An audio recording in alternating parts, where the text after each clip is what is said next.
Okay,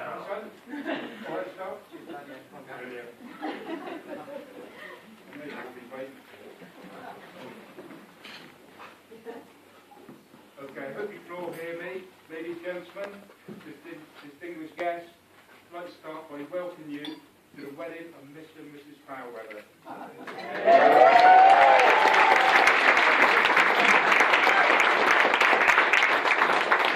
And in particular, all of you have had a journey considerable distance to be here.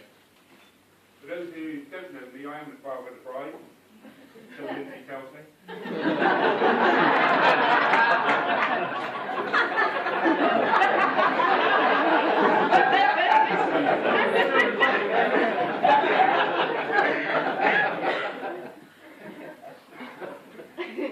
Although I'm going to be somewhat biased, I just want to say that Becci looks absolutely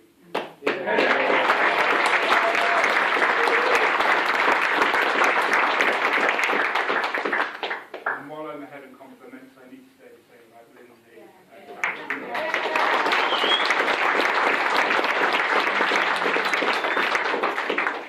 Without empty, none of this would be possible today.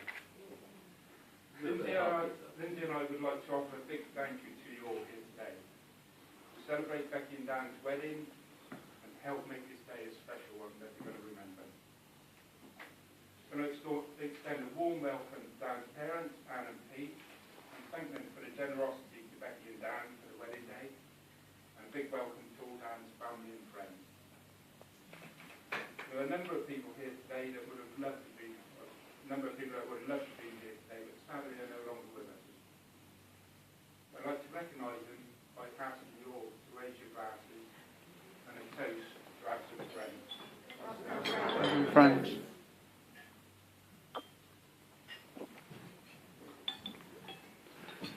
I think it's customary to say a few things about Becci and her early life. And she's probably sitting here in fear and trepidation of what I'm going to say. The embarrassing tales that I might tell you about her. Beans drinking.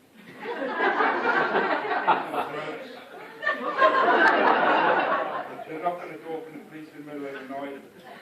Not to mention the very difficult second husband. You needn't worry, I'm not going to mention any of it. It's going to leave you slightly short of material. Don't look so worried, Anne. There's only one husband.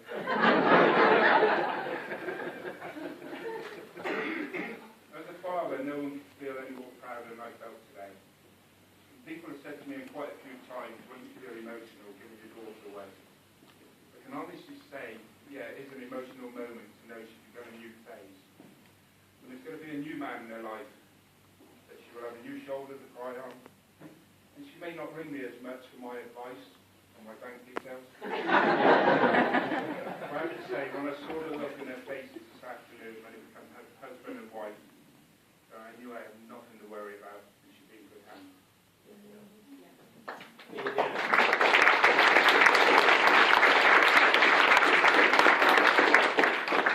I've kept this brief, so I'd like to finish by welcoming Dan into the family. I'm sure he'll make a fantastic husband for Becci. But I'd like to give him a small piece of advice in the form of a short poem by an American poet called Ogden Nash. And strange enough, it's entitled Poem to a Husband. It states, keep your marriage brimming with love and a loving cup. Whenever you're wrong, admit it. Whenever you're right, shut up.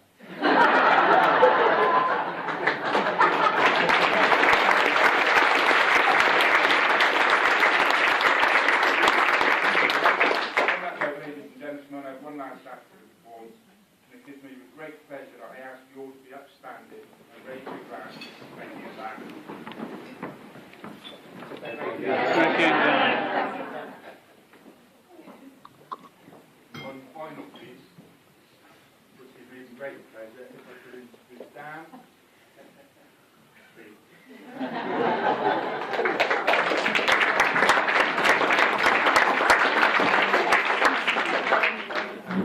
I'd like to start by thanking Alex for his kind words. Me and the wife. I'm so pleased you could join us today and help celebrate. We'd like to thank you, like Alex said, for making all the long journeys here today. It certainly wouldn't have been the same without you. Well, it would have been a lot cheaper if you hadn't all taken. No, I did have a speech all written and prepared, but your wife just told me what to say. Seriously though, thank you for all our cards and gifts. We can't wait to open them later, and we really hope you enjoyed today as much as we did. I'd like to thank both Alex and Lindsay for their help and support in planning our special day. I personally like to thank all of Bex's family for welcoming me today and making me feel so at home. I can see why Bex is the person she is today from her care and the love of the family.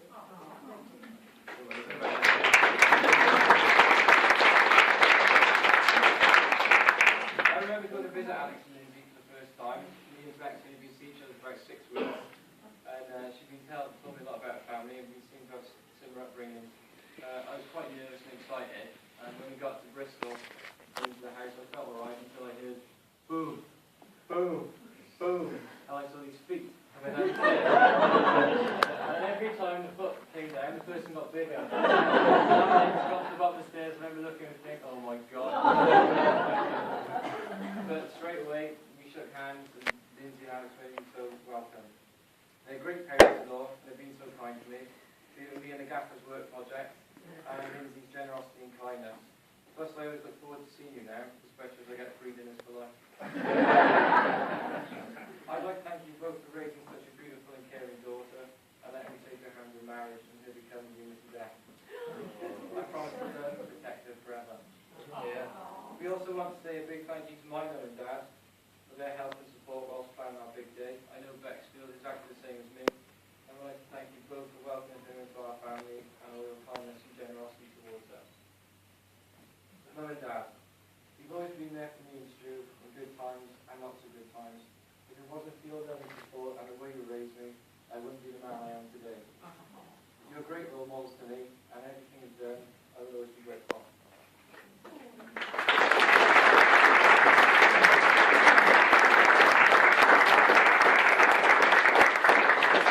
I know I haven't always been the easiest son to look after, like the time I drank Dad's medicated hair loss shampoo.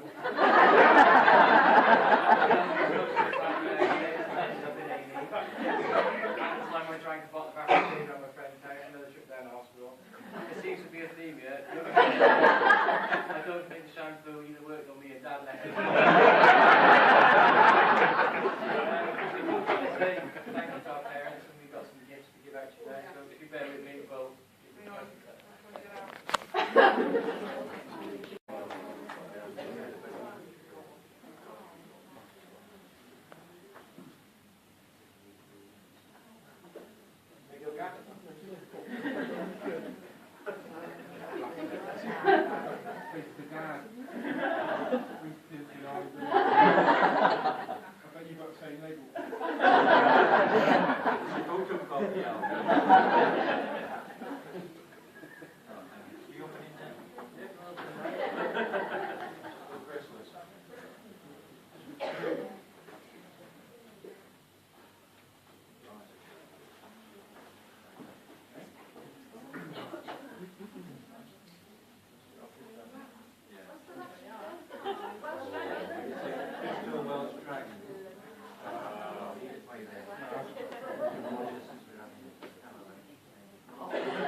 We'd both like to take this opportunity to thank our lovely bridesmaids, Lucy and Annie, for all their help and support, not only today, but everything they've done leading up to today.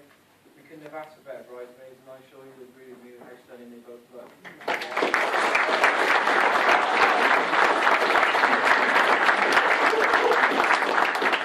We'd also like to thank Lucy and Lindsay for organising a great head weekend, and for all their friends and family for making it such a special weekend.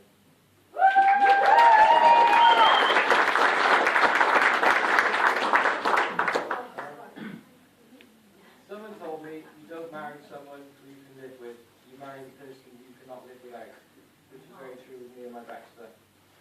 You totally blew me away today with how elegant and beautiful you look whilst walking down the aisle, and I'm very honoured and proud to be your husband. I'm sure you'll agree with how lovely Becky is.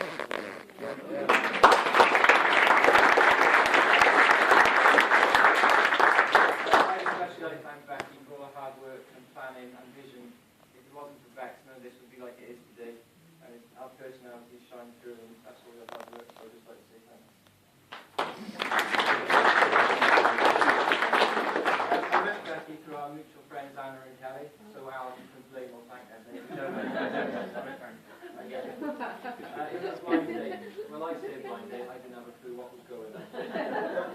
transpired that Kelly wanted to hook Becky up with someone, and Becky's only criteria was they had to be cold and nice tea. So she showed a picture of me. And they decided to take me and my brother out for a curry with friends. The only trouble is, the night they arranged it, I'd been out the night before on a heavy session in Risca. I was feeling a bit worse for wear.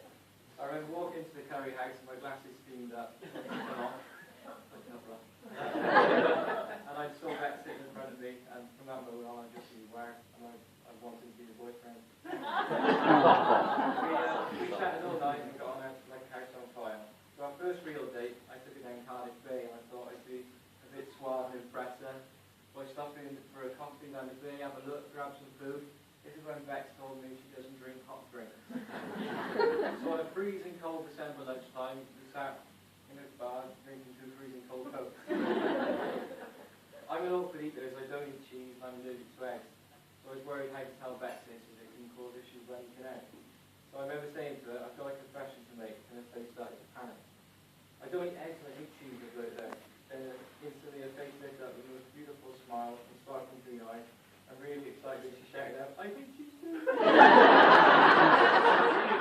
High five me. She later told me she thought she'd spoiled the moment with me then, but I actually loved it. Bex, you make me the most happiest man alive. You're the most caring, generous, and beautiful woman I've ever met, and I love you as all that I am. Not only am my wife, but you're also my best friend, and I look forward to our journey and spending the rest of our lives together. Please, you raise your glasses and renew Mrs. Paradise.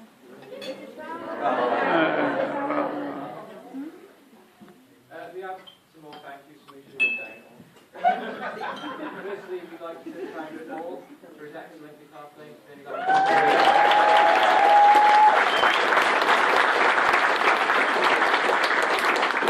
Again, Rana and Kelly for making us meet the little cupids in the back. If it wasn't for you two, none of us would be in this room today. Thank you.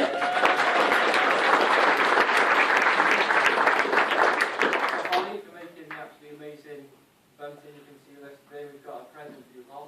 I may not be able to come to you.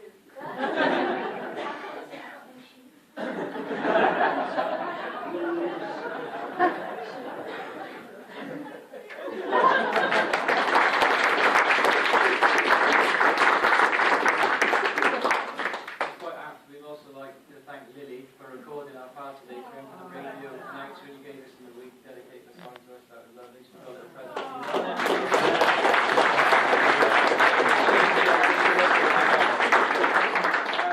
To all the Portshead girls and Becky's uni girls for being such great friends and always being there for Beck, so a round of applause for them.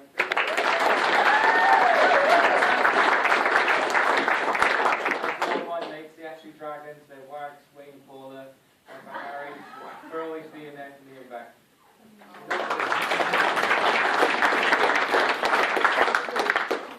We'd also like to finish off by thanking Harold and all the staff here at the Glen Ravens for making our day run so smoothly. So now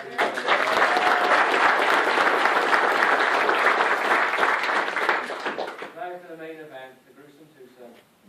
I'd like to thank my best friend, my brother Stu, and my oldest mate Jenks for organising the best stag weekend in Dublin. I'm sure all the lads who went on there will agree how perfect it was. And I came back with my eyebrows and cuts and bruises. And Bex would like to thank you both for me stinking the Guinness for a week when I got back. Stu, you've always been a great inspiration to me, and without you, I would never have picked up the guitar or had any of my passion for music. We've had some great times growing up, and I'd like to thank you for always being there for me.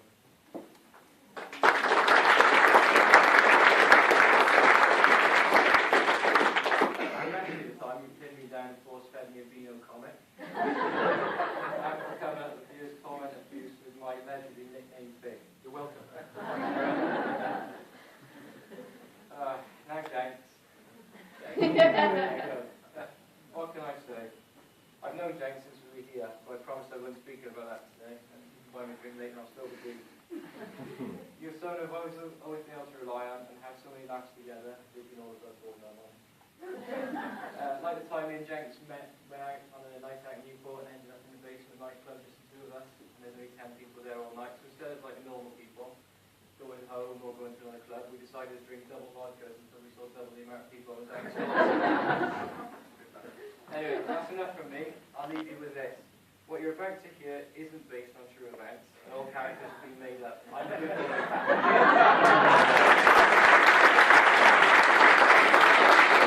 Thanks, Dan. Before we give us a little bit more of an introduction, like I said, Stu is Dan's much older and wiser brother, and I'm James. He's actually Reese, but I'm called James. I've known Dan for probably almost 30 years. It gives us great honour to actually that Dan's chosen us to be his best man today. Thank you very much, Dan. I'll probably switch back and forth between Dan and Pete, so do bear with me, because I've been struggling. And on behalf of everyone here today, I'd like to say a big thank you to both Dan and Becci for letting us be a part of their big day. We've chosen a stunning location with its picturesque gardens and an ideal for momentous occasion. Thank you very much from everyone here today.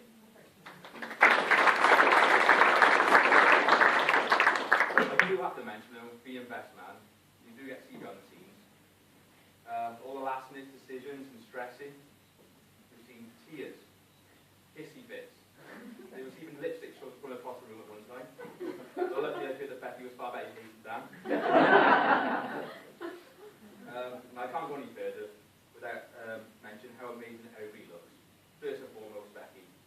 You outshine everyone within miles, and rightly so. You truly look stunning.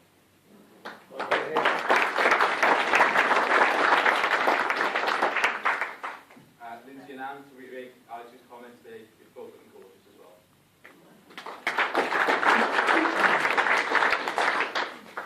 And even Dan. I have to say, I was a bit concerned, particularly after Dan made his cross-dressing tendencies so public during his stag do back here.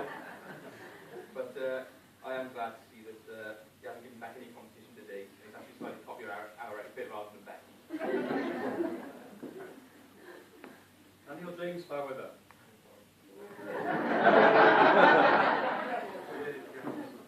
Born under a yellow lamp, brought into the world kicking and screaming. Very inoffensive child, always with his mouth open, catching flies. During these early years, I first learned of his amazing powers of observation. I spy down, with my little eye, something beginning with C. An hour passes, maybe two. Finally, Dan, I give up. What is it, Dan? Apple.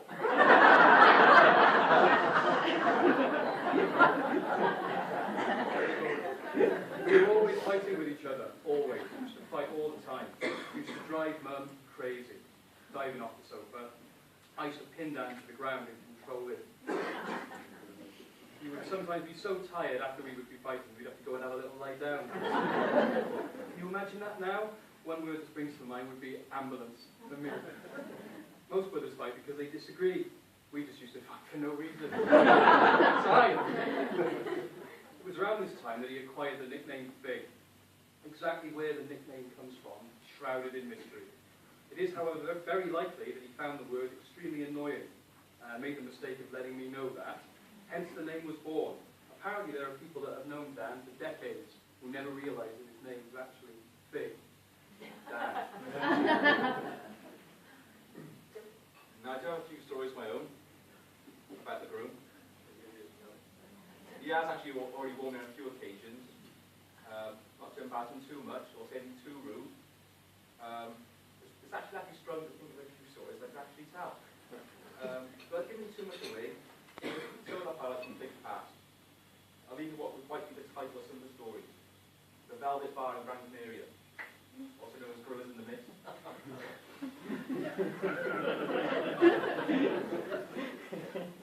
The funny tasting cake. James, I think I'm going to die.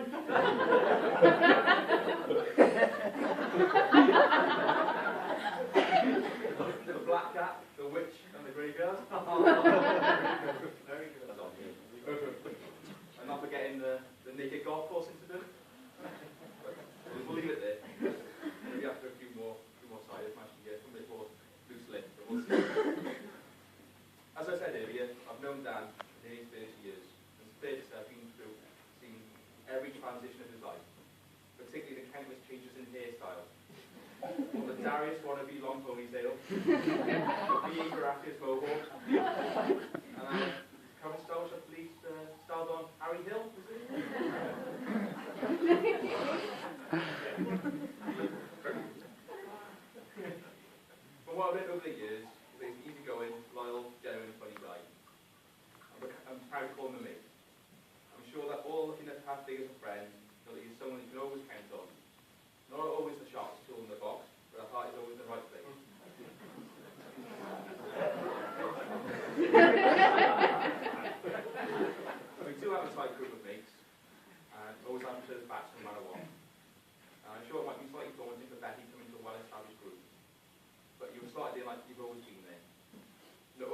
have the wags too. You are stunning inside and out. It's always a pleasure to be in your company.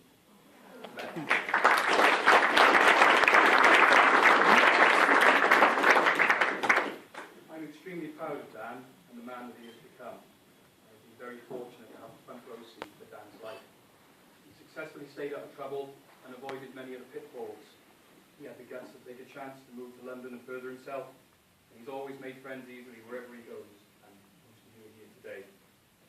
I can say he's the greatest brother in the world, and not just a great brother, but a great man. I have no doubt that Dan and Bex will go from strength to strength. When Dan and Bex first met, I had no idea we would all be stood here today. But nothing makes me happier today than seeing them joined here today in that community. I know that Amps would love to have been here today, and I'm sure he's up there, looking down. I couldn't be more pleased to welcome Becky and family into our lives. Dan's always had a fantastic set of friends, and I was struck recently when we were all in Dublin on the stag do. It's so rare to have so many friends from primary school to 30, but they have managed it. I have no doubt they will remain friends for the rest of their lives. It's fantastic to have them all here today, and I could not be any prouder. But, of course, there are certain events and images that never leave you. One such event would be the humpometer. When Dan was a little boy, he would rarely lose his temper, but when he did, he would do so with gale force. We would quite cruelly grade these humps on a scale of 1 to 10. Even perhaps creating scenarios that could potentially elicit a hump response. One that springs to mind is an incident that occurred on holiday in France in the late 1980s.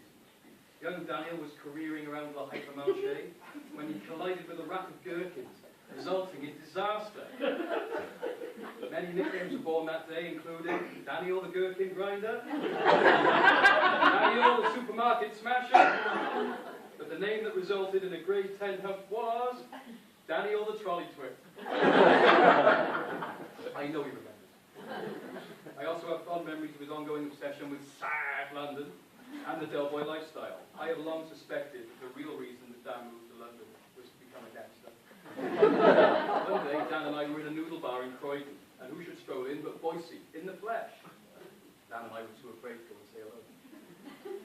You do realise, Bex, it's now too late. You have married a Tottenham supporter. You should be commended for your bravery.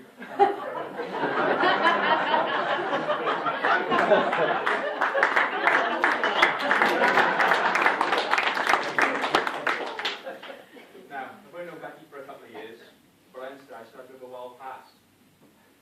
So now that she's married and officially off the market, can I ask that all the men of the past or anybody present to have keys to Becky's house, and now it's time to hand them in.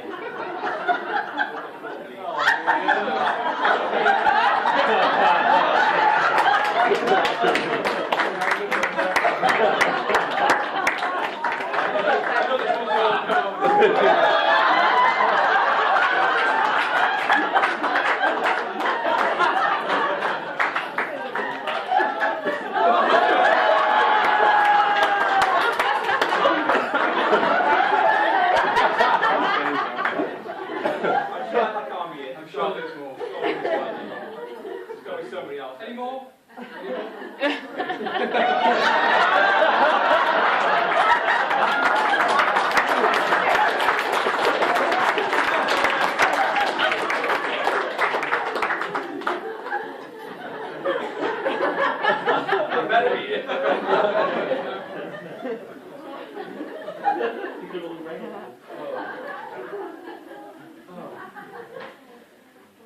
Now all we have left to do is say what a privilege is to have everyone here, and to ask everyone to stand, to wish Brian all happiness for the future. Ladies and gentlemen, may I please ask you to raise your glasses to Mr. and Mrs. Fouweather. Mr. and Mrs. Fouweather.